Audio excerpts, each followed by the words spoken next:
Sam Bankman-Fried stared at his laptop screen in disbelief. $8 billion. Gone. Not his money. Customer money. Money that belonged to over 1 million people who trusted him with their life savings. Just 48 hours earlier, he was worth $26 billion. His company, FTX, was valued at $32 billion. He had meetings scheduled with Bill Clinton, dinners with Tony Blair. His face was on the cover of Forbes, Fortune, and Bloomberg. Now, he was 60 days away from a prison cell. Within 1 week, FTX would file for bankruptcy. Customers would be locked out of their accounts. The FBI would launch a criminal investigation, and Sam Bankman-Fried would become the face of the biggest cryptocurrency fraud in history. This is the Fraud Files, and this is the complete story of how a 30-year-old MIT graduate went from crypto billionaire to federal prisoner. Before we understand how $8 billion vanished, we need to understand who Sam Bankman-Fried actually was. Born in 1992 to two Stanford law professors, Sam, who everyone called SBF, was the textbook definition of privileged genius. He studied physics at the Massachusetts Institute of Technology, graduated in 2014, and by age 23 he was working at Jane Street Capital, one of Wall Street's most exclusive proprietary trading firms. At Jane Street, he wasn't just successful, he was exceptional, making 6 figures, mastering complex arbitrage strategies, learning how to spot market inefficiencies and exploit them for profit. But SBF had a problem. He became obsessed with a philosophy called effective altruism. The idea is simple. Make as much money as possible so you can give it away and do the most good for the most people. Noble, right? That was the image. The reality was very different. Colleagues at Jane Street described him as brilliant, but bizarre. He played video games during important client meetings, slept 4 hours a night on a beanbag chair in his office, wore cargo shorts and ratty t-shirts to meetings with billionaires, drove a beat-up Toyota Corolla despite earning $500,000 a year. But in 2017, SBF noticed something interesting. Bitcoin was trading for $7,000 in the United States, but in Japan, $8,000. In South Korea, sometimes $9,000. This is called arbitrage. Buy low in one place, sell high in another, pocket the difference. For most people, this opportunity lasted days, maybe weeks, before markets corrected themselves. For SBF, he turned it into a money-printing machine. In November 2017, SBF founded Alameda Research, a cryptocurrency trading firm, with about $100,000 in initial capital. The name was deliberately boring. Alameda is just a street in Berkeley. Research sounds academic. Nothing about the name screamed crypto trading firm. This was intentional. SBF knew that traditional banks hated cryptocurrency companies. They saw them as risky, unregulated, and potentially involved in money laundering. So he made Alameda sound like a think tank, a research institution. This allowed him to open bank accounts at major institutions that would have rejected him immediately if they knew what he was really doing. And what he was really doing was printing money. The arbitrage strategy was brilliant in its simplicity. Buy Bitcoin in America for $7,000. Transfer it to a Japanese exchange. Sell it for $8,500. Transfer the cash back. Repeat. The profit margin was 15 to 20% per trade, and Alameda was executing hundreds of trades per day. At its peak, Alameda Research was making $25 million per day. $25 million. Every single day. In 18 months, SBF turned $100,000 into over $1 billion. He was 26 years old, but SBF had a bigger vision. He was using other people's exchanges, Coinbase, Binance, Kraken, paying their fees, following their rules. Every single trade he was giving away a piece of his profit. So in 2019, he decided to build his own, FTX. Futures exchange. Short. Memorable. Professional. SBF moved to Hong Kong, assembled a team of brilliant engineers, and launched FTX in May 2019. Within 6 months, FTX was processing $100 million in daily trading volume. Within 1 year, it was competing with the biggest exchanges in the world. Within 2 years, it would be valued at $32 billion.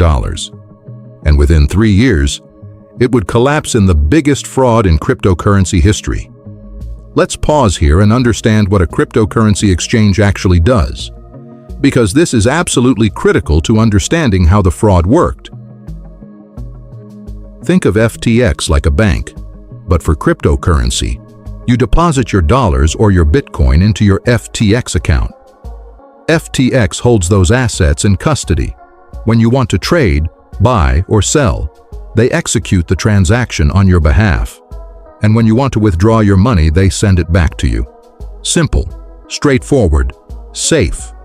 Or at least, that's how it's supposed to work. FTX's terms of service explicitly stated, and I quote, "Digital assets in your account are your digital assets. Title to them shall at all times remain with you and shall not transfer to FTX. None of the digital assets in your account are the property of or shall or may be loaned to FTX. FTX does not represent or treat assets in user accounts as belonging to FTX." Read that again. None of the digital assets in your account may be loaned to FTX. This is foundational trust. This is the only reason people gave FTX billions of dollars. SBF marketed FTX as the safe exchange, the professional exchange, the exchange that would never fail like Mt. Gox or Quadriga CX. He spent over $200 million on marketing, Super Bowl commercials with Larry David, naming rights to the Miami Heat Arena, literally calling it FTX Arena, partnership deals with Tom Brady, Gisele Bündchen, Steph Curry, Naomi Osaka, and Kevin O'Leary from Shark Tank. He testified before Congress about cryptocurrency regulation. He donated $40 million to political campaigns. He had dinner with Bill Clinton at his $40 million penthouse in the Bahamas.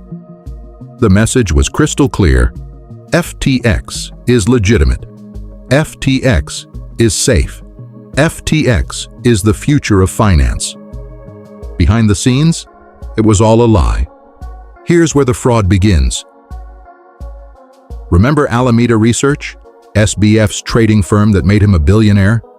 Publicly, SBF claimed he had stepped away from Alameda when he founded FTX. He said there was a firewall between the two companies, completely separate, no conflicts of interest. This was a lie. SBF secretly owned both companies. He was CEO of FTX, and he controlled Alameda through his on and off girlfriend, Caroline Ellison, who served as Alameda's CEO. But ownership wasn't the real problem. The real problem was what SBF gave Alameda that no other customer had: a backdoor. FTX's co-founder and chief technology officer, Gary Wang, wrote a special exemption into FTX's code. This exemption allowed Alameda Research to have a negative balance. Think about what that means. If you tried to withdraw more money than you had in your FTX account, transaction denied. Insufficient funds. You can't spend money you don't have.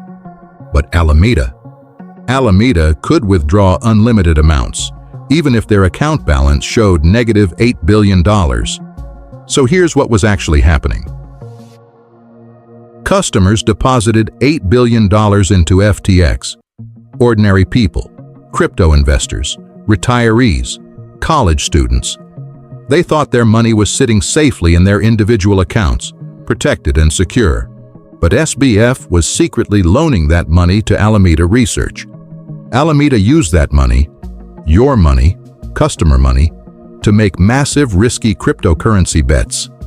They invested in obscure altcoins, made $100 million loans to other failing crypto companies, bought luxury real estate in the Bahamas, funded political campaigns. And when Alameda lost money, which they did, billions and billions of dollars, they just withdrew more customer funds from FTX to cover the losses. This is fraud. This is theft.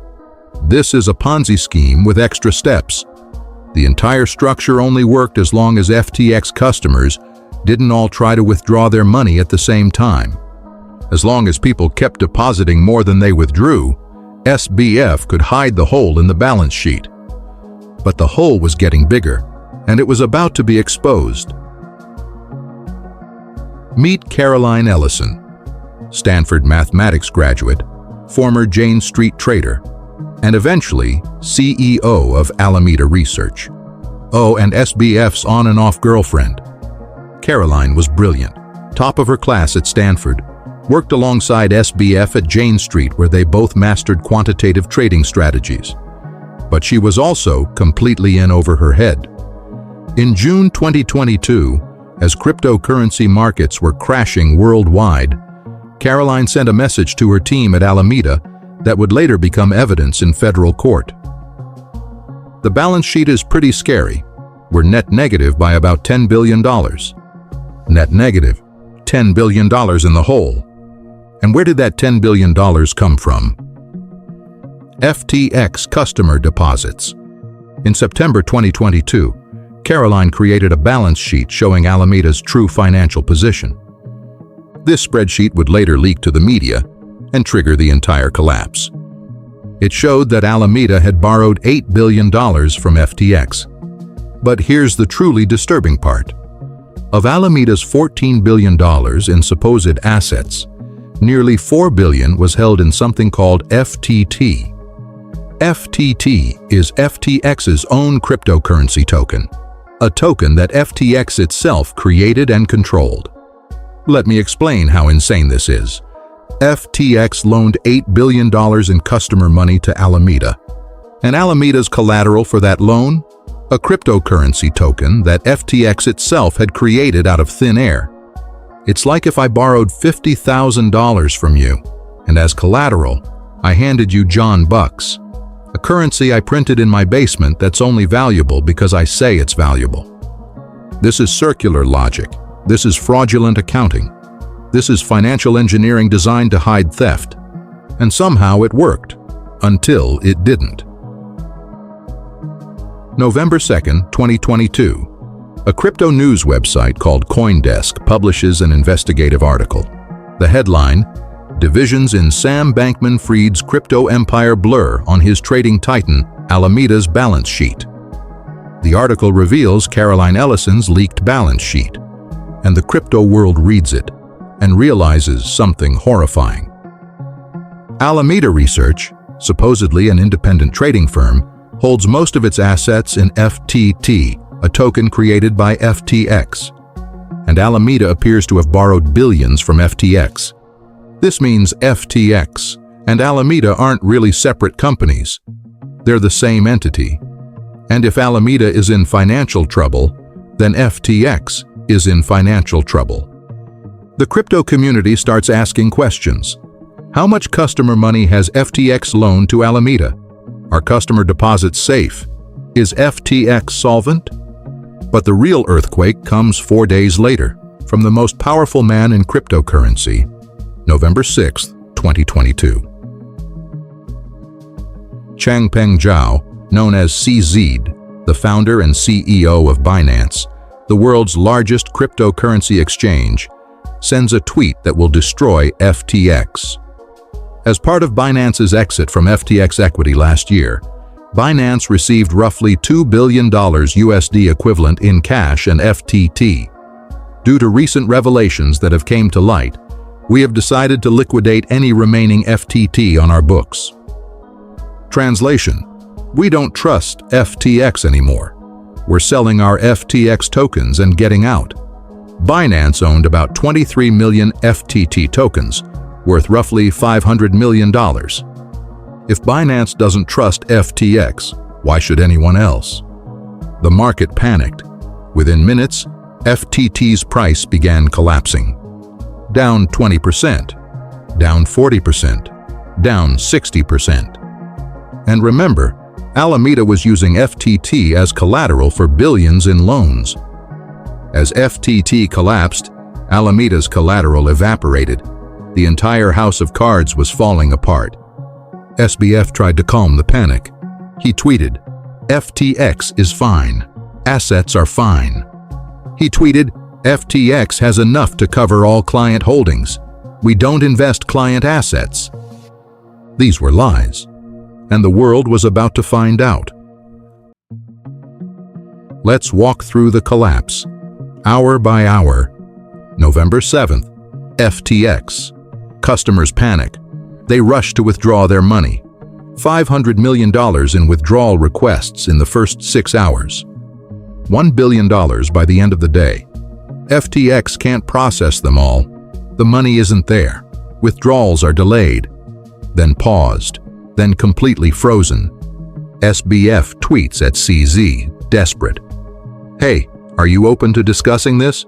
Would love to find a way to work together." CZ responds publicly, "Binance has signed a non-binding letter of intent to acquire FTX.com. For 24 hours, there's hope. Binance, the biggest, most trusted exchange, will save FTX. Customers will get their money back." Crisis averted. But Binance's lawyers begin conducting due diligence, reviewing FTX's books, examining the financials. What they find shocks even them. C2Z tweets, "As a result of corporate due diligence, as well as the latest news reports regarding mishandled customer funds and alleged U.S. agency investigations, we have decided that we will not pursue the potential acquisition of FTX.com. Translation: This is way worse than we thought. We're out. FTX is now in complete free fall. Withdrawal requests hit $6 billion in 72 hours. FTX has less than $1 billion in liquid assets available. Customers are locked out completely, begging for their money, their life savings, their retirement funds, their kids' college funds. Gone. FTX files for Chapter 11 bankruptcy. Sam Bankman-Fried resigns as CEO. $8 billion in customer funds. Missing. 1 million customers. Destroyed. The United States Department of Justice moved fast. Within days of the bankruptcy filing, federal investigators from the FBI, the Securities and Exchange Commission, and the Commodity Futures Trading Commission descended on FTX's offices in the Bahamas. They seized computers. They seized servers. They interrogated employees. They traced every transaction through the blockchain. And what they uncovered was systematic, deliberate, premeditated fraud. Gary Wang, FTX's co-founder and chief technology officer, confessed immediately. He admitted he wrote the code that gave Alameda the special backdoor privileges. He flipped, became a cooperating witness. Caroline Ellison also flipped. She testified that SBF explicitly directed her to use FTX customer funds for Alameda's trading and investments. She provided spreadsheets, internal messages, recordings of meetings. She became the prosecution's star witness. December 12, 2022. Bahamas police arrest Sam Bankman-Fried at his luxury penthouse in Nassau. He was extradited to the United States the next day. The charges? 8 federal criminal counts. Wire fraud against FTX customers. Conspiracy to commit wire fraud against FTX customers. Wire fraud against Alameda research lenders. Conspiracy to commit wire fraud against Alameda research lenders. Conspiracy to commit securities fraud against FTX investors. Conspiracy to commit commodities fraud against FTX customers. Conspiracy to commit money laundering.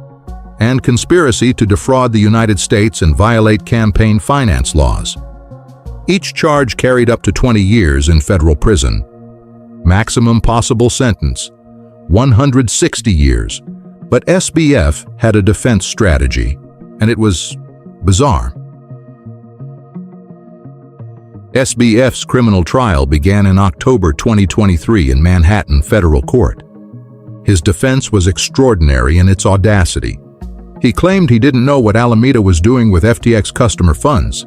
He said he was too busy building FTX, meeting with politicians, doing media interviews. He blamed his executive team for mismanaging the company. He even claimed he thought there was billions of dollars in a hidden bank account somewhere that could cover all customer withdrawals. The jury didn't buy it. The prosecution brought devastating testimony. Caroline Ellison testified for 3 days. She said SBF explicitly directed her to use FTX customer deposits for Alameda's trading losses. She had the messages to prove it. Gary Wang testified that SBF told him to create the special code exemption, giving Alameda unlimited withdrawal privileges. Nishad Singh, FTX's director of engineering, testified about the lavish spending, the $40 million Bahamas penthouse, private jets, political donations totaling tens of millions. The prosecution showed the actual code giving Alameda special privileges, balance sheets showing the $8 billion hole, messages where SBF discussed using customer funds, bank records showing exactly where the money went.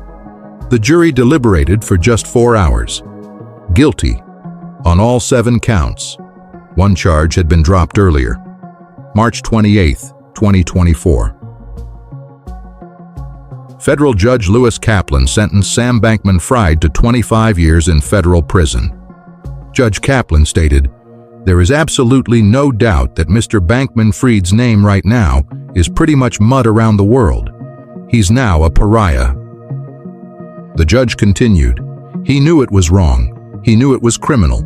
He regrets that he made a very bad bet about the likelihood of getting caught. But he's not going to admit a thing." 25 years. Sam Bankman-Fried is currently serving his sentence at the Metropolitan Detention Center in Brooklyn. He'll be eligible for release in approximately 20 years. He'll be 52 years old. So what happened to the $8 billion? The FTX bankruptcy estate, led by restructuring expert John J. Ray III, the same man who cleaned up Enron, has been working to recover funds. As of early 2024, they've recovered approximately $7 billion. Some came from selling FTX's investments in other companies. FTX had stakes in hundreds of crypto startups. Some came from seizing real estate, those Bahamas penthouses, luxury condos in California. Some came from recovering cryptocurrency that SBF had hidden in various wallets. But here's the harsh truth for customers. Even if they recover all $8 billion, it won't be enough. Why? Because many customers had cryptocurrency, not cash. They bought Bitcoin at $20,000. Today it trades at $60,000. They bought Ethereum at $1,500. Today it trades at $3,000. So even if customers get their original dollar amount back, they've lost the opportunity cost, the gains they would have made if FTX hadn't stolen their crypto. Some bankruptcy experts estimate the real customer loss at over $12 billion when you account for lost cryptocurrency appreciation. The bankruptcy proceedings continue. Some customers may eventually recover 70 to 90% of their funds. But full recovery? Unlikely.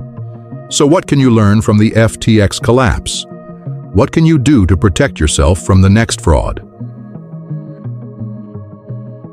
Lesson number 1. Not your keys, not your coins. If you don't control the private keys to your cryptocurrency, you don't actually own it. You're trusting someone else to hold it for you. FTX customers learned this the hard way. If you're holding cryptocurrency long-term, use a hardware wallet. Keep it in cold storage. Maintain self-custody. Lesson number 2. If yields seem too good to be true, they are. FTX was offering 8% annual interest on crypto deposits. Some platforms offered 20% or more. How are they generating those returns? By taking your money and making extremely risky bets. When those bets fail, your money disappears. Sustainable, safe yields in finance are typically 2 to 5%. Anything higher means significantly higher risk. Lesson number 3. Celebrity endorsements mean absolutely nothing. Tom Brady lost millions investing in FTX. So did Gisele Bündchen. So did Steph Curry and Kevin O'Leary. These celebrities had no idea how FTX actually worked. They were paid to promote it. They got rich endorsing it. And then they lost money when it collapsed. Never invest in something just because a celebrity endorsed it. Lesson number 4, regulatory compliance doesn't guarantee safety. SBF testified before Congress. He met with the Securities and Exchange Commission. He hired former regulators to work at FTX. He seemed legitimate. He seemed regulated. He seemed safe. None of that prevented fraud. Lesson number 5, diversify. Never put all your eggs in one basket. If you must use cryptocurrency exchanges, spread your funds across multiple platforms. Use self-custody wallets for long-term holdings. Keep only what you're actively trading on exchanges. One collapse, one hack, one fraud shouldn't wipe you out completely. And finally, watch for red flags. Promises of guaranteed returns. Lack of transparency about how profits are generated. Excessive marketing and celebrity endorsements. Pressure to deposit more money quickly. Difficulty withdrawing funds. These are warning signs. Trust your instincts. Sam Bankman-Fried is currently serving his 25-year sentence in federal prison. With good behavior, he'll be eligible for parole in approximately 20 years. He'll be 52 years old. Carolyn Ellison, who cooperated extensively with prosecutors, was sentenced to 2 years in prison. Gary Wang received no prison time, just probation and community service, because of his substantial cooperation. Customer fund recovery continues. The bankruptcy estate expects to return 70 to 90% of customer funds by late 2024 or early 2025. But many customers will never fully recover. And the bigger question remains, did the crypto industry learn anything from FTX? Based on continued scandals, hacks, and collapses happening every few months? Probably not.